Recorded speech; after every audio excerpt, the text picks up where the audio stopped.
নমস্কার, আমি সৌম্যজিৎ। পুজো দর্শনে আপনাদের সকলকে স্বাগত জানাই। আমার বিশ্বাস আপনারা সকলে সুস্থ আছেন। আজ পুজো দর্শনে পুজোর আড্ডায় আমরা এসে উপস্থিত হয়েছি আলিপুর ৭৮ পল্লীর পূজা মণ্ডপ প্রাঙ্গণে। পেয়ে গেছি ওনাদের এবছরের শিল্পী অভিজিৎ ঘটক মহাশয়কে। অভিজিৎদার কাছ থেকে জেনে নেব এবছর দর্শকদের জন্য কী চমক উপহার দিচ্ছে আলিপুর ৭৮ পল্লী ক্লাব।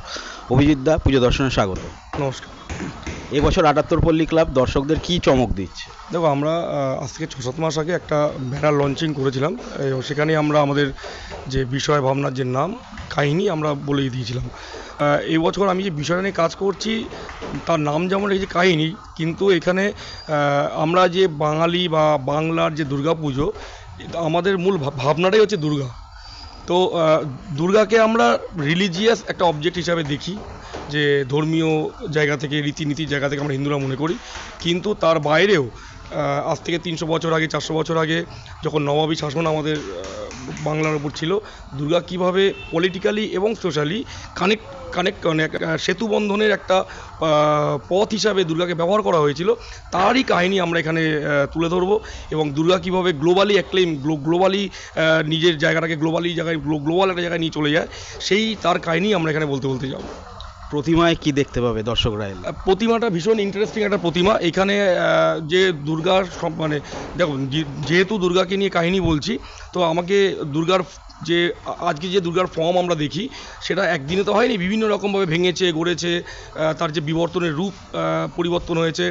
তো মণ্ডপের মধ্যে যেমন তার জার্নিটা মানুষ দেখবে, তো টোটাল জার্নিটা গিয়েই ধাক্কাটা মারবে হচ্ছে দুর্গার মধ্যে দেখে মনে হবে যেন অনেকগুলো দেবীর আমি একটা সংমিশ্রণ ঘটিয়েছি। মানে কি বলবো, ধরো একটা সংস্কৃতি আর একটা সংস্কৃতি, দুটো সংস্কৃতিকে আমি সংমিশ্রণ ঘটিয়েছি, দিয়ে একটা ৩ নম্বর সংস্কৃতি একটা ফর্ম তৈরি করেছি। তো এই জায়গা থেকে দুর্গাটাকে আমি ধরেছি। আমাদের পুজো দর্শনের দর্শক বন্ধুদের জন্য যদি তুমি কিছু বলো। হ্যাঁ, পুজো দর্শনে যারা দর্শনার্থী, যারা নিয়মিত পুজো দর্শন ফলো করেন এবং সার্বিকভাবে যারা দুর্গা পুজোকে ভালোবাসেন, তাদের বলবো অবশ্যই এই পুজো দর্শনের মধ্যে দিয়ে আপনারা কলকাতার দুর্গা পুজোগুলোকে আগাম দেখতে পান। এটা একটা ভালো প্রচেষ্টা। এবং পুজো দর্শনের যারা এই ধরনের কাজকর্ম করছে, এদের জন্য দুর্গা পুজোটা আজকে একটা গ্লোবাল জায়গায় পৌঁছচ্ছে। অনেক আমাদের পশ্চিমবঙ্গের বাইরেও কেউ একটা মানুষ বসে সোশ্যাল মিডিয়ার মাধ্যমে কিন্তু আমাদের দুর্গা পুজোটাকে তারা উপভোগ করতে পারে। তার জন্য অসংখ্য ধন্যবাদ। শিল্পীর কাছ থেকে জেনে নিলাম এবারে ৭৮ পল্লীর কাহিনী। আমরা এরপর জেনে নেব ওনাদের এক কর্মকর্তার থেকে বাকি ৭৮ পল্লীতে কী চমক দিচ্ছে এবছর দর্শনার্থীদের জন্য। পেয়ে গেছি ৭৮ পল্লীর একজন কর্মকর্তা সৌরভ মজুমদারকে। সৌরভদা, পুজো দর্শনে স্বাগত।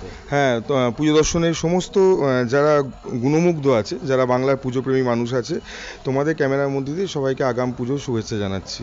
অভিজিৎদার কাছ থেকে তো বিষয় ভাবনা সম্বন্ধে জেনে নিলাম, তোমরা কতটা আশাবাদী? বরাবর দেখো, 2019 সালে অভিজিৎ ঘটক এখানে প্রথমবার কাজ করে, সেটা আমাদের 60তম বর্ষ ছিল। তারপর অভিজিতের এটা 4র্থতম বর্ষ, এবং অভিজিৎ বরাবরই বাংলার পুজোপ্রেমী মানুষদের সামনে নতুন ধরনের কিছু কাজ নিয়ে এসছে।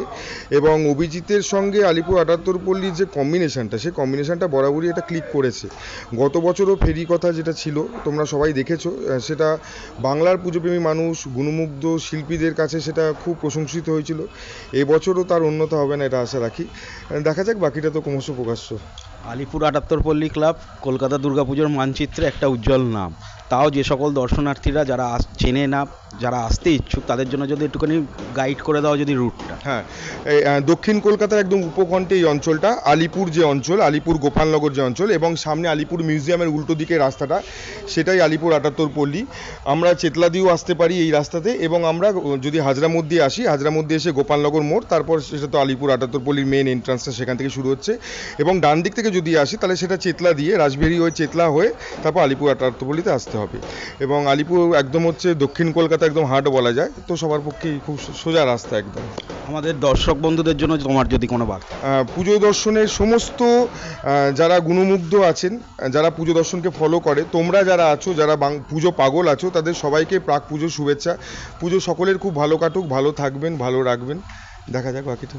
তাহলে দর্শক বন্ধুরা, এবারের পুজোয় আপনাদের সকলকে অবশ্যই আসতে হবে আলিপুর ৭৮ পল্লীর পুজো মণ্ডপ প্রাঙ্গণে। অসংখ্য ধন্যবাদ।